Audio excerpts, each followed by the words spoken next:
स्वामी, मी जेव्हा जेव्हा देवासमोर उभा राहतो ना प्रार्थनेसाठी, तेव्हा माझ्या मनात ना वाईट वाईट विचार येतात. म्हणजे कितीही प्रयत्न केला ना तरी टाळता नाही येत. मला एक सांगतोस, तुझी 2 घरं आहेत ना? हो. एका घरात तू राहतोस, दुसऱ्या घरात कोण राहतो? एक भाडेकरू ठेवलाय, बरीच वर्ष राहतोय.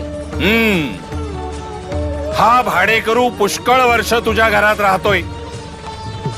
एक दिवस अचानक तू त्याला सांगितलंस, घर खाली कर, तो करेल का? नाही ना? नाही हो. विरोध करेल, भांडेल, हो ना? हो.